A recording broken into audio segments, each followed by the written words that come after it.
भैया आप मुझे मतलब ये बताइए कि इस प्रोजेक्ट में अगर हम किसी को इन्वेस्टमेंट कर रहे हैं, कोई अगर करना चाह रहा है वैसे, तो क्यों करना चाहिए? खान साहब देख, हम इस समय सेंट्रल नोएडा में, नोएडा एक्सप्रेस वे यहाँ से मुश्किल से 1 किलोमीटर की दूरी ऐसे ही। मैक्सिमम। अगर मैं 142 मेट्रो स्टेशन की बात करूँ, कितनी दूरी पर है? मुश्किल से आप मान के चलिए कि 1.5 किलोमीटर। 1.5 kilometre maximum. मैक्सिमम ज्यादा से ज्यादा। 1.5 भी नहीं होगा, क्योंकि ये सामने एडवांस दिखा। चौराहे से 137 शुरू हो जाता है और जस्ट पीछे मेट्रो स्टेशन। बिल्कुल। 2 मेट्रो स्टेशन इससे कनेक्ट करते हैं। एक तो 137 का मेट्रो स्टेशन कनेक्ट करता है, जस्ट बाजू में है दाएं हाथ पर। और सामने अगर हम चलते हैं, अभी चलेंगे तो दिखेगा भी 142 का मेट्रो स्टेशन। पूरा का पूरा जो एरिया है ये ITS के लिए डेडिकेटेड है। यानी कि जितनी भी कंपनियां IT सेक्टर में काम करेंगी वो लगभग सारी कंपनियां इसी एरिया में आने वाली हैं। ठीक है, कितने प्रोजेक्ट हैं आप बताओ एक्सप्रेसवे के ऊपर जिन पे हाई स्ट्रीट रिटेल शॉप्स हैं? मैं अगर रिटेल शॉप्स एक एक करके बात करते हैं कि ऑफिस की अगर बात करें तो ऑफिस जो लोग IT सेक्टर के ऑफिस में इन्वेस्टमेंट करते हैं, यहीं पर साइबर थम है, यहीं पर जस्ट दाएं हाथ में अल्फा थम है। ये तमाम सारी और इंडिविजुअल बिल्डिंग्स बनी हुई हैं जो ITS पार्क के लिए ही डेडिकेटेड है। ये CRC के सामने बिल्डिंग बनी हुई है और उसके जस्ट बगल में यहीं पर ऑक्सीजन पार्क है, यहीं DLF का IT पार्क है, सब कुछ है। रेजिडेंशियल की बात करें तो यहीं गुलशन इकबाना से लेकर के तमाम सारी और सोसाइटी गुलशन की, और अगर उसकी लॉजिक्स की बात करें, लॉजिक्स ब्लॉसम है, लॉजिक्स काउंटी है। यहीं जस्ट बगल में बिल्डिंग के जस्ट पीछे से ही FNG फरीदाबाद नोएडा गाजियाबाद एक्सप्रेसवे गुजर रहा है। हाई स्ट्रीट रिटेल शॉप, ये प्रोजेक्ट जानते हैं क्यों सबसे अच्छा है? क्योंकि जैसे वही मैं आपसे जानना चाह रहा हूँ कि क्यों अच्छा है। वैसे अगर किसी को करना है, अगर रेडी टू मूव में करना है, वो एसोटेक में भी कर सकता है, वो एडवांट में भी कर सकता है। अभी लॉन्च अभी नया प्रोजेक्ट आपका बना सेक्टर 90 में, एकदम मतलब यहाँ से आपका ज्यादा 2 से 2.5 किलोमीटर के डिस्टेंस पे होगा। सेक्टर 137 के सामने एक सेक्टर है, सेक्टर 90, जहाँ पे भूटानी का अल्फा थम है। ठीक है, तो वो भी काफी प्रीमियम प्रोजेक्ट है। अगर उसके आप देखेंगे, वो फेमस भी था बहुत अभी कुछ टाइम पहले ही नोएडा के लिए, कि यहाँ पे 3 टावर पे एक साथ, मतलब ये स्विमिंग पूल के वो बहुत सारी आपको भी पता होगा, बहुत सारी चीजें बहुत चर्चा में रहती है। बहुत सारी चीजें। तो वो लोग अगर जिसको करना है, मैं कह रहा हूँ यहाँ पे 2 महीने बाद पोजीशन मिलने वाला है, तो यहाँ छोड़ के लोग वहाँ भी तो कर सकते हैं ना। देखो 2-3 रीजन होते हैं इन्वेस्टमेंट करने के, वहां भी कर सकते हैं, वहां भी लोगों ने किया है तभी वो बिका है प्रोजेक्ट। यहाँ भी लोगों ने किया है तभी ये प्रोजेक्ट खड़ा हुआ है। अब बात करते हैं रीसेल में। रीसेल में सबसे ज्यादा क्राउड के चांसेस क्या होते हैं? अगर आप अल्फा थम, मैं अल्फा थम को डिमीन नहीं कर रहा हूँ, अल्फा थम भी बढ़िया प्रोजेक्ट है, लोगों को इन्वेस्टमेंट करनी चाहिए, शिफ्ट करना चाहिए। लेकिन वहां से अगर आप मेट्रो की दूरी देखो, अल्फा थम जस्ट उसके पीछे आता है। वहां से आप आते हो 137 इकलौता मेट्रो हो जाता है जो कनेक्टेड है। वहां से आप 93 वाला वो पीछे वाला रास्ता पकड़ सकते हो, राइट। यहाँ से आप सीधा नोएडा एक्सप्रेसवे सामने दिख रहा है। एडवांट ये आपकी बात बिल्कुल ठीक है। ज्यादा से ज्यादा आपका जो हम मैक्सिमम 1.5 किलोमीटर भी बोल रहे हैं, वो उतना नहीं है आपका, ज्यादा 1 किलोमीटर आपका बहुत होगा। जो मेट्रो रेजिडेंशियल की बात करो तो 137 से वो भी कनेक्टेड है। 137 ये सामने रहा, चंद कदमों की दूरी पर। ठीक, दूसरा हाई स्ट्रीट रिटेल शॉप्स। दूसरा यहाँ पर आप एक चीज देखो, CRC जस्ट बगल में अपना प्रोजेक्ट बना रहा है, साइबर थम भूटानी का ही है। अल्फा थम से भी ज्यादा अगर कोई चर्चित प्रोजेक्ट रहा है भूटानी का तो साइबर थम रहा है। साइबर थम बहुत ही ज्यादा एक्टिव प्रोजेक्ट्स में से रहा। ठीक है, साइबर थम का अपना कमर्शियल भी नीचे है। बिल्कुल। इसके अंदर आप देखो, कम से कम नाना करते हुए मेरे ख्याल से 200-250 दुकानें होंगी जो कटी है नीचे, 400-500 स्क्वायर फीट। क्या होता है कि कोई भी एरिया तब चलता है जब उस एरिया में ऑफिसेस भी हो, और जो मेरा अपना मानना है कि ऑफिस भी हो और रिटेल भी हो, हाई स्ट्रीट रिटेल, कि लोग आए, खाए पिए, मस्ती करें अपना और चले जाए। 2 महीने बाद ये प्रोजेक्ट डिलीवर होने वाला है। अभी तक जिन लोगों ने इन्वेस्टमेंट किया है उनका पैसा जो बढ़ा है उसकी डिपेंडेंसी थी सेक्टर के ऊपर, कि सेक्टर का मूवमेंट जिस तरीके से होगा उस हिसाब से, और प्रोजेक्ट का मूवमेंट जिस तरीके से होगा उस हिसाब से पैसा बढ़ेगा। उतना तेजी से नहीं बढ़ता। लेकिन जब एक बार प्रोजेक्ट तैयार हो जाता है, और प्रोजेक्ट जब रीसेल में आता है तैयार होने के बाद, जब वहाँ ऑफिसेस आ गए, वहाँ पर शॉप्स आ गई, वहाँ पर रिटेल हब तैयार हो गया और क्राउड आता है, कीमत में उछाल तब होता है। आपको 2 उदाहरण देखिए आप पूरे एक्सप्रेसवे पर, नोएडा ग्रेटर नोएडा एक्सप्रेसवे के ऊपर अगर आप पूरा देखोगे तो 2 प्रोजेक्ट आप ध्यान में लेकर के आओ। एक 142 का एडवांट हाँ। जस्ट सामने। सबसे ज्यादा एक्सप्रेसवे पर अगर कहीं भीड़ है तो एडवांट में। एडवांट क्या है? एडवांट इसी तरीके का प्रोजेक्ट है, हाई स्ट्रीट मार्केट है उसके पास, और ITITS पार्क है वो, जिसके अंदर ऑफिस स्पेस है। दूसरा प्रोजेक्ट है एसोटेक बिजनेस कस्टेरा सेक्टर 135 में। 6 टावर हैं। 6 टावर में TCS, Genpact, Birla soft, India mart ये बैठे हुए हैं। 1 टावर लेमन ट्री को, 2 टावर बाकी के ऑफिसेस के लिए। ठीक, सबसे ज्यादा दिन के 40 से 42 हजार आदमी वहां पर आता है। देखिए क्या होता है कि जब आप केवल ऑफिस खड़ा करते हो तो आदमी आता है, अपने ऑफिस में बैठता है, काम करता है और फिर चला जाता है। रिटेल आने के बाद में क्या होता है, आदमी वहां रुकता है।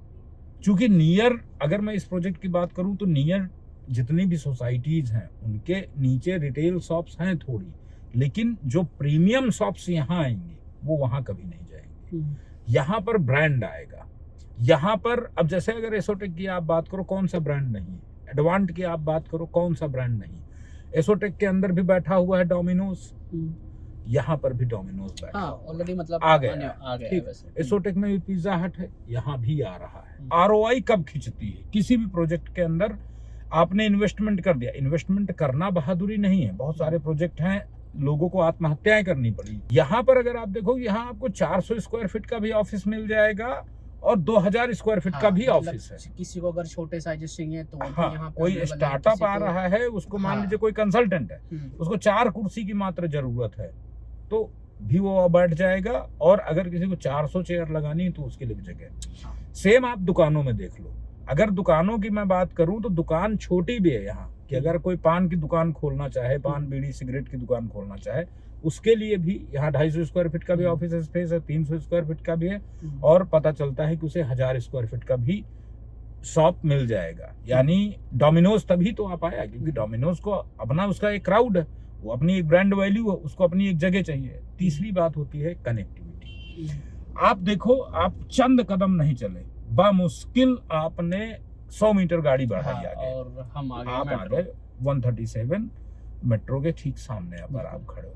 और दूसरी बात क्या होती है कि जिस जगह पर ऑलरेडी क्राउड है, जैसे क्या होता है कि जहां पर फैक्ट्रियां लगी हैं, किसी को फैक्ट्री खोलनी है तो कहाँ जाएगा? जो फैक्ट्री एरिया है। हाँ बिल्कुल। किसी को IT कंपनी खोलनी है तो वो कहाँ जाएगा? जो IT एरिया है। तो ये एरिया ही पूरा का पूरा जो है वो डेडिकेटेड है IT और ITS पार्क के तौर पर। यहाँ बड़े पैमाने पर जो है कंपनियां ऑलरेडी काम कर रही हैं। CRC का ये देख लो, ये प्रोजेक्ट कंप्लीट है, ये यहाँ पर ऑलरेडी लोग काम कर रहे हैं। IT ITS पार्क ये भी डेवलप कर रहे हैं, और साथ में रिटेल है, हॉस्पिटैलिटी है और ऑफिसेस ये डेवलप कर रहे हैं। फ्लैगशिप यहाँ पे भी शायद ऑफिस और IT रिटेल सब दोनों हाई स्ट्रीट मार्केट की तरह इन्होंने भी बना रखा है। इन्होंने अब आप ये सोचो कि आप अगर इस चौराहे से एक नजर 100 मीटर भी नहीं है, इस अगर चौराहे से आप ये देखिए 137 के चौराहा है, यहाँ से 100 मीटर भी नहीं, जस्ट एक पार बिल्डिंग छोड़ करके, CRC की बिल्डिंग छोड़ करके यौन शुरू हो जाता है। बिल्कुल। तो ये कुछ रीजन है जिसलिए यहाँ पर, और जनपथ मार्ग के ऊपर एकदम स्थित। इसी से आप आगे चले जाओ, ये गुलशन इकबाना दिख रहा है, लोटस काउंटी दिख रहा है, ब्लॉसम काउंटी दिख रहा है, यहीं जस्ट पीछे से FNG फरीदाबाद नोएडा गाजियाबाद एक्सप्रेसवे गुजर रहा है, और ये रहा आपका भूटानी का। तो ये क्या है कि जब आप इन्वेस्टमेंट करते हो तो आपको ये सारी चीजें ध्यान में रखनी चाहिए मेरे हिसाब से, कि एक तो वहाँ रेजिडेंशियल हो, कि जैसे मान लीजिए सैटरडे संडे, फिर ऐसा ना हो कि आपके यहाँ दुकान मान लो किसी ने खोल ली तो अब सैटरडे संडे वो आदमी बैठा, उसके पास कोई ग्राहक ही नहीं। यहाँ आपकी बात बिल्कुल है ना। तो ये मेरे हिसाब से कुछ रीजन होते हैं, इसलिए लोगों को यहाँ पर। और दूसरी सबसे महत्वपूर्ण बात, बहुत बार क्या होता है कि लोग ये कहते हैं कि यार प्रोजेक्ट पुराना हो गया, अब इसमें इन्वेस्टमेंट करने का मतलब एप्रिसिएशन जो है वो नहीं होगी। मतलब लोग का मतलब ये थोड़ा सा थिंकिंग होता है कि अब ये प्रोजेक्ट मतलब पुराना हो गया है तो क्या पता कि अब जब प्रोजेक्ट ही पुराना हो गया तो इसकी एप्रिसिएशन कैपिटल वैल्यू हमें मिलेगी नहीं, जो प्रेजेंट टाइम पे है रेंटल है वो अच्छा मिल जाएगा, बट एप्रिसिएशन नहीं होगा। बिल्कुल। ओके, अब इसका एक मैं लॉजिक देता हूँ क्यों आज की तारीख में इन्वेस्टमेंट करनी चाहिए, क्योंकि अभी प्रोजेक्ट पुराना नहीं हुआ, नियर टू बी पोजीशन है, जब तक चाबी न मिल जाए position near to be position ही रहता है। हाँ बिल्कुल, है ना। हाँ। 10 दिन के अंदर ये प्रोजेक्ट पता चलता है कि काम खत्म है, इसमें पोजीशन शुरू हो जाएगा, दुकानें से लेकर के सब कुछ कंप्लीट हो गया, ठीक है। 10-15 दिन में कुछ पुराना तो हुआ नहीं।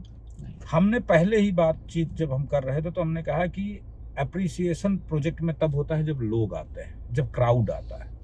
क्राउड तो अब आना शुरू होगा। आज अभी तक जिन लोगों ने इन्वेस्टमेंट किया था इस प्रोजेक्ट के अंदर, उन लोगों का पैसा कम तेजी से बढ़ा है, लेकिन जो अब इंटर करेगा, आज की तारीख में जो व्यक्ति खरीदेगा यहाँ, उसका पैसा दुगुनी स्पीड में बढ़ेगा। जैसे जैसे क्राउड बढ़ेगा वैसे वैसे पैसा बढ़ेगा। उदाहरण आप बहुत सारे प्रोजेक्ट उठा करके देख, जो प्रोजेक्ट चल गया है उसमें कीमतों में ज्यादा तेजी से उछाल होता है जो प्रोजेक्ट बन रहा है उसकी अपेक्षा।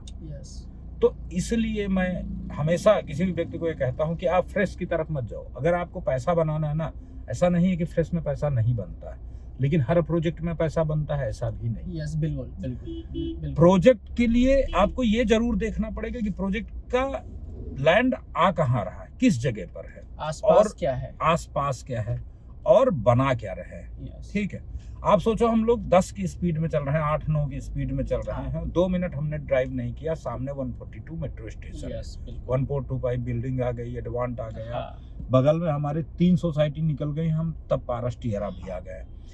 यानी ये पूरा का पूरा ब्लॉक जो है ये रेजिडेंशियल और प्लस ITS का है। कि जैसे हम लोग बात कर रहे थे भूटानी के अल्फा स्टार्टिंग तो भूटानी अल्फातम मैं कभी नहीं कहता कि भूटानी का अल्फातम बुरा है, लेकिन क्या होता है कि रेट एप्रिसिएशन जो होता है, जब एक बार प्रोजेक्ट रेडी टू मूव होता है तेजी से प्राइस बढ़ता है। भूटानी के आप प्राइस देखो, जब भूटानी अल्फाथम रेडी टू मूव हुआ था उसके प्राइस कहाँ थे और आज उसके प्राइस कहाँ। ठीक उसी तरीके से इयॉन का अगर आप देखोगे, एक तो इयॉन की लोकेशन भूटानी से ज्यादा बेहतर है, सीधी रोड है, आपको कहीं नहीं लेना, ये आपकी बिल्कुल ठीक है। अगर हम भूटानी से तो बेटर, मतलब उसकी अगर लोकेशन देखेंगे तो ज्यादा अच्छी। ठीक, जस्ट सोसाइटी से घिरा हुआ है, ITS पार्क्स, यानी कि आप एक तो मंडी में बैठे हुए हैं और दूसरा कुछ और एडवांटेज लेके हाई स्ट्रीट रिटेल शॉप है। दूसरा, आप अब चूंकि प्रोजेक्ट स्टार्ट हुआ है तो अगर आप मान लीजिए शॉर्ट टर्म इन्वेस्टमेंट, जैसे प्रॉपर्टी में मोस्टली क्या देखा जाता है कि आप 4 साल 5 साल का इन्वेस्टमेंट हॉरिजन लेकर के चलते हैं। अगर आप यहाँ 2 साल 3 साल भी होल्ड करते हैं अपनी प्रॉपर्टी को, आज इन्वेस्टमेंट करते हैं, 2 साल 3 साल के बाद भी अगर आप बेचते हैं अपनी प्रॉपर्टी, तब भी आप अच्छा एप्रिसिएशन लेकर के निकलेंगे, क्योंकि प्राइस में जो एक्चुअल जंप आएगा वो अब आएगा, जो अब तक नहीं देखने को मिला। तो दीज आर फ्यू रीजंस। और जब ये प्रोजेक्ट लॉन्च हुआ था तो उस टाइम पर यहाँ पर डेवलपमेंट, अब मान के चलिए ये वाली है, अगर आप बिल्डिंग आप देख लीजिए दाईं तरफ, यहाँ जूडियो सब आ गए, ये तब नहीं थे, आज हैं। पीछे अगर आप देख लीजिए कि साइबर थम के अंदर जितने ब्रांड्स, जॉकी से लेकर के जितने ब्रांड्स आकर के बैठे हुए हैं, तब नहीं थे, आज आ गए हैं, पहले से ही बुकिंग मार ली है, रिटेल उनका भी स्टार्ट हो रहा है। तो जितना ज्यादा यहाँ क्राउड आएगा उतना ज्यादा यहाँ पर प्राइस में एप्रिसिएशन आएगा। और इसलिए मैं ये कहता हूँ कि कोई भी व्यक्ति जिनको नए प्रोजेक्ट्स के अंदर इन्वेस्टमेंट करनी है, शॉर्ट टर्म इन्वेस्टमेंट करनी है, उस हर किसी को कंसीडर करना चाहिए। और बहुत सारे तर्क दिए जा सकते हैं, क्योंकि क्या होता है ना कि एक सबसे अच्छी बात क्या है कि प्रोजेक्ट में पैसा बनता ही तब जब प्रोजेक्ट चलता है। प्रोजेक्ट जितना तेज चलेगा उतना तेज पैसा बनेगा। और यहाँ इस प्रोजेक्ट, और दूसरी बात एक कहावत है कि पूत के पांव पालने में दिखते हैं। जितनी रिटेल शॉप इन्होंने बना दी हैं और जिस तरीके की मेन चौराहे की बिल्डिंग है, आप उधर से आइएगा गुलशन इकबान साइड से, आप जैसे ही राइट कट लेंगे 137 के लिए, 142 मेट्रो के लिए पहली बिल्डिंग बढ़ जाती है। तो लोकेशन एडवांटेज है, बेहतरीन जगह है। हाँ, ये आपकी बात बिल्कुल ठीक है। ओके, समझ गया। तो देखिए क्या होता है कि मैं जो बात कह रहा हूँ, खान साहब जो बात कह रहे हैं, हम दोनों 5-7 साल हो गया हम दोनों को काम करते हुए प्रॉपर्टी में, और इसी एरिया के अंदर हमने इस एरिया में बहुत सारा कंस्ट्रक्शन, बहुत सारे प्रोजेक्ट्स आते हुए देखे। हमने यहाँ पर फ्रेश में उन बायर्स को भी देखा है जिन्होंने जेपी के सामने खड़े होकर के आत्मदाह करने की कोशिश की है। यहाँ हमने बहुत सारे ऐसे लोगों को भी देखा है जो बहुत दुखी रहे हैं कि यार प्रॉपर्टी में इन्वेस्टमेंट करके हम बर्बाद हो गए। लेकिन यहाँ हमने उन लोगों को भी देखा है जिन्होंने इन्वेस्टमेंट की, प्रोजेक्ट चला और उनकी कीमत 3-3, 4-4 गुना भी हुई है। हम अपने अनुभव के आधार पर, हमारे अपने तर्क हैं, हमारे अपने लॉजिक है। आप नोएडा में हैं तो थोड़ा बहुत देखिए, अगर आप प्रॉपर्टी में हैं तो फिर तो आप जानते हैं। अगर आप प्रॉपर्टी में नहीं हैं तो आपने भी तमाम इन्फ्लुएंसर्स और वीडियोस और तमाम सारी स्टडी मटेरियल के थ्रू डिफरेंट वेज से आपने भी थोड़ा बहुत जानकारी तो इकट्ठा ही की होगी। तो हमारे अपने तर्क हैं, हम अपने तर्कों के आधार पर बात करते हैं। आप अपने तर्क दीजिए। आपको अगर लोकेशन ठीक लगती है तो प्रोजेक्ट के डिटेल्स और बाकी चीज़ों के लिए आप मुझसे, अफरीदी से, मेरी टीम से कनेक्ट कर सकते हैं।